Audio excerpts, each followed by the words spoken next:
Hi friends, இந்த வீடியோவில் நம்ம என்ன பார்க்க போகிறோம் அப்படின்னு பார்த்தீங்கன்னா செகண்ட் இன்ஜினியரோட ஒர்க், அவரோட ரெஸ்பான்சிபிலிட்டிஸ், அவரோட டியூட்டிஸ் என்னன்றதான் பார்க்க போகிறோம்.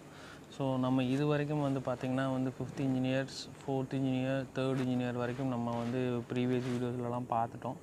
ஸோ இப்போ வந்து பார்த்திங்கன்னா செகண்ட் இன்ஜினியரை பற்றி தான் நம்ம பார்க்க போகிறோம். ஸோ நான் ஏற்கனவே சொன்ன மாதிரி 5th இன்ஜினியர் முடிச்சுட்டு 6 months sailing, 6 months minimum 7 to 8 months sailing experience முடிச்சுட்டு அதுக்கப்புறம் வந்து கிளாஸ் 4 எக்ஸாம் கொடுத்து 4th இன்ஜினியர் ஆகணும். அப்புறம் 4th இன்ஜினியர் ஆனதுக்கப்புறம் 12 months 18 months நல்ல சைலிங் எக்ஸ்பீரியன்ஸ் கிடைச்சதுக்கப்புறம் கம்பெனி வந்து அவங்கள வந்து 3rd இன்ஜினியராக ப்ரொமோட் பண்ணணும் அப்படின்னு சொல்லி நான் சொல்லியிருந்தேன்.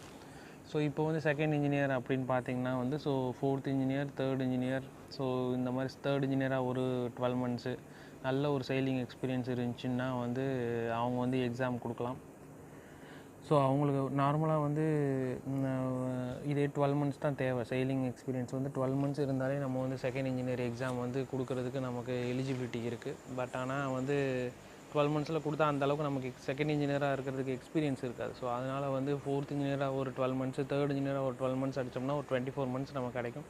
ஸோ அதனால் வந்து எக்ஸாம் கொடுக்குறதும் ஈஸி, நல்ல ஒரு எக்ஸ்பீரியன்ஸும் நமக்கு கிடைக்கும். ஸோ அதனால் வந்து இந்த 3rd இன்ஜினியராக ஒரு 12 months அடிச்சிட்டோம்னா ஸோ நமக்கு வந்து 24 months இருக்கும். ஸோ அதுக்கப்புறம் வந்து நம்ம கிளாஸ் 2க்கு வந்து எக்ஸாம் கொடுக்கணும். எப்படி 4th இன்ஜினியர்லேருந்து 3rd இன்ஜினியர் போகிறதுக்கு கம்பெனி ப்ரொமோஷன், பட் ஆனால் 3rd இன்ஜினியர்லேருந்து செகண்ட் இன்ஜினியர் ஆகிறதுக்கு மறுபடியும் நம்ம எக்ஸாம் கொடுக்கணும். ஸோ அது வந்து பார்த்திங்கன்னா கிளாஸ் 2 அப்படின்னு சொல்லுவாங்க. 5th இன்ஜினியர்லேருந்து 4th இன்ஜினியராக போகிறதுக்கு கொடுக்குற எக்ஸாம் வந்து கிளாஸ் 4, இது வந்து கிளாஸ் 2. 3rd இன்ஜினியர்லேருந்து செகண்ட் இன்ஜினியராக போகிறதுக்கு கிளாஸ் 2 எக்ஸாம்ஸ் கொடுக்கணும்.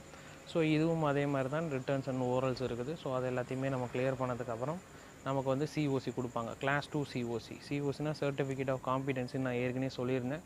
ஸோ கிளாஸ் 2 சிஓசி கொடுப்பாங்க. ஸோ கொடுத்ததுக்கப்புறம் வந்து நம்ம அந்த சர்டிஃபிகேட் ஸோ இனிமேல் கொண்டு போகும். அந்த கிளாஸ் 4 சர்டிஃபிகேட் இருந்துச்சுல்ல, அந்த சர்டிஃபிகேட் வந்து இனிமேல் வந்து வேலிட் கிடையாது.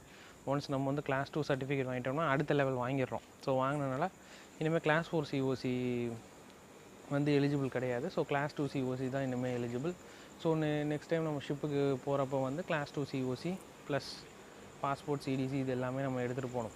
ஸோ இதுதான் வந்து கிளாஸ் 2 முடிச்சுட்டு செகண்ட் இன்ஜினியர் ஆகிறதுக்கான வழிகள். ஸோ 3rd இன்ஜினியர்லேருந்து செகண்ட் இன்ஜினியர் ஆகணும்னா நம்ம மறுபடியும் வந்து கிளாஸ் 2 எக்ஸாம் அப்படின்ற ஒரு விஷயத்தை கொடுக்கணும். ஸோ இப்போ வந்து ஷிப்பில் வந்து செகண்ட் இன்ஜினோட ரெஸ்பான்சிபிலிட்டி என்னென்னு பார்த்தீங்கன்னா, he is the head of the engine room. So அவர் தான் வந்து இன்ஜின் ரூமுக்கே ஹெட். ஏன்னா சீஃப் இன்ஜினியர்னு ஒருத்தர் இருப்பார். சீஃப் இன்ஜினியர் வந்து மொத்தம் எல்லாருக்குமே வந்து அவர் தான் ஹெட். பட் செகண்ட் இன்ஜினியர் வந்து he is the head of the engine room. ஏன்னா சீஃப் இன்ஜினியர் அவ்வளோவா கீழே வரமாட்டாங்க. ஸோ அவர் வந்து ரவுண்ட்ஸ் மட்டும்தான் வருவாங்க. பட் ஆனால் செகண்ட் இன்ஜினியர் தான் ஃபுல் ரெஸ்பான்சிபிலிட்டி. அவர் தான் மொத்த இது ஷிப்புக்கும் மொத்த இன்ஜின் ரூமுக்கும் அவர் தான் ரெஸ்பான்சிபிள். ஸோ அவர் வந்து என்ன பண்ணுவார் அப்படின்னு பார்த்தீங்கன்னா, மார்னிங் வந்து அவருக்கு வந்து எப்போவுமே டே ஒர்க் தான் இருக்கும்னு நான் சொல்லியிருக்கேன். ஸோ செகண்ட் இன்ஜினியர் வந்து அவர் என்ன பண்ணுவார்னா, காலையிலே வந்து டியூட்டிஸ் எல்லாத்தையுமே வந்து அசைன் பண்ணுவார். ஸோ 3rd இன்ஜினியருக்கு என்ன டியூட்டி, 4th இன்ஜினியருக்கு என்ன வேலை இன்றைக்கி அப்படின்னு சொல்லி வேலையெல்லாம் பிரித்து கொடுக்குறது அவரோட வேலை தான்.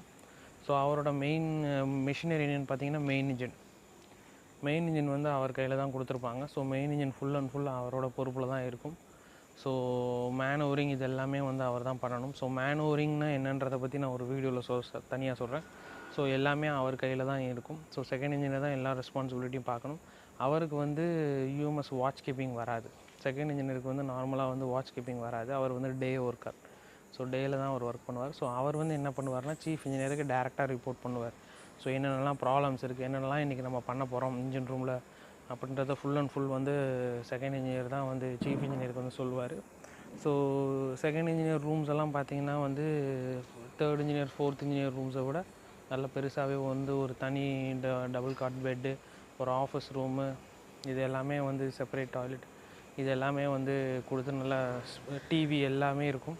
ஸோ எல்லாமே கொடுத்து தான் வச்சுருப்பாங்க. ஸோ செகண்ட் இன்ஜினியர்ன்றது வந்து சீஃப் இன்ஜினியருக்கு நெக்ஸ்ட்டு லெவலில் இருக்கிறனால அவங்களுக்கு வந்து கொஞ்சம் எக்ஸ்ட்ராவான நல்ல ரூம்ஸ் எல்லாம் வந்து ரொம்ப பெருசாகவே கொடுத்துருப்பாங்க. ஸோ செகண்ட் இன்ஜினியரோட சேலரி அப்படின்னு பார்த்தீங்கன்னா வந்து இனிஷியலாக ஜாயின் பண்ணும்போது ஒரு $6,000 வாங்குவாங்க. அப்புறம் போய் எக்ஸ்பீரியன்ஸ் கிடைக்கும் போது டேங்கர் வெசல் இந்த மாதிரிலாம் எடுக்கும்போது வந்து $8,000 $9,000 வரைக்கும் கூட வாங்குவாங்க. ஸோ சீஃப் இன்ஜினியரோட எல்லா பேப்பர் ஒர்க்ஸ் எல்லாமே வந்து கூட செகண்ட் இன்ஜினியர் தான் மேக்ஸிமம் பார்க்கணும். செகண்ட் இன்ஜினியருக்கு தான் அந்த ஷிப்லேயே வந்து மோர் ரெஸ்பான்சிபிலிட்டி இருக்கும். ஸோ அவரால் தான் வந்து எந்த போர்ட்லேயுமே வந்து வெளியே போக முடியாது. ஸோ ஏன்னா அவர் வந்து கண்டிப்பாக கப்பலில் இருக்கணும். அதே மாதிரி வெளியே போர்ட்டில் வந்து வெளியே போகணும், ஊர் சுற்றி பார்க்க போகணும் அப்படின்னு பார்த்தீங்கன்னா கண்டிப்பாக எய்தர் செகண்ட் இன்ஜினியர் இல்லை சீஃப் இன்ஜினியர் யாராவது ஒருத்தர் கப்பலில் இருந்தே ஆகணும். ஸோ மேக்ஸிமம் எல்லா இதுலேயுமே வந்து சீஃப் இன்ஜினியர்ஸ் வந்து வெளியே போயிடுவாங்க. ஸோ அதனால் வந்து செகண்ட் இன்ஜினியர் வந்து எப்படி பார்த்தாலும் அவர் வந்து கப்பல்லே இருக்கிற மாதிரி தான் ஆயிரும். ஸோ செகண்ட் இன்ஜினியர் ஆகிட்டோம்னா ரொம்ப அதிகமான ரெஸ்பான்சிபிலிட்டிஸ் வந்து ஷிப்பில் இருக்கும். ஸோ சேல்ரி வைஸும் நான் எல்லாமே சொல்லிட்டேன். ஸோ இதுதான் அவரோட ஒர்க் கல்ச்சர், இந்த மாதிரி தான் இருக்கும். ஸோ அவர் தான் வந்து ஃபுல்லாக அசைன் பண்ணுறது. எந்த ஒரு ப்ராப்ளம் வந்தாலும் அவர் தான் வந்து சீஃப் இன்ஜினியருக்கு வந்து ரிப்போர்ட் பண்ணணும். சீஃப் இன்ஜினியர் வந்து டைரெக்டாக கம்பெனியில் இருக்கிற சூப்பரண்டென்ட்டுக்கும் கம்பெனிக்கும் வந்து ஃபுல்லாக அவர் தான் வந்து எல்லாத்தையுமே வந்து எக்ஸ்பிளைன் பண்ணுவார், ரிப்போர்ட் பண்ணுவார். ஸோ செகண்ட் இன்ஜினியர் தான் வந்து ஃபுல்லாக ஜாப் அசைன் பண்ணுறது. எல்லா ரேட்டிங்ஸு இன்ஜினியர்ஸ் எல்லாத்தையுமே வந்து அவர் தான் ஜாப் அசைன் பண்ணணும். ஸோ இதுதான் வந்து செகண்ட் இன்ஜினியரோட டியூட்டி இந்த ஷிப். ஸோ இதில் ஏதாவது நான் மிஸ் பண்ணியிருந்தேன்னா வந்து கண்டிப்பாக எனக்கு வந்து கமெண்ட்டில் சொல்லுங்கள். நான் மேக்ஸிமம் செகண்ட் இன்ஜினியரை பற்றி எல்லாமே வந்து நான் கவர் பண்ணிகிட்டேன்னு நினைக்கிறேன். ஸோ இதில் ஏதாவது நான் மிஸ் பண்ணியிருந்தேன்னா வந்து கண்டிப்பாக எனக்கு கமெண்ட் பண்ணுங்கள், அதை நான் எக்ஸ்பிளைன் பண்ண ரெடியாக இருக்கேன்.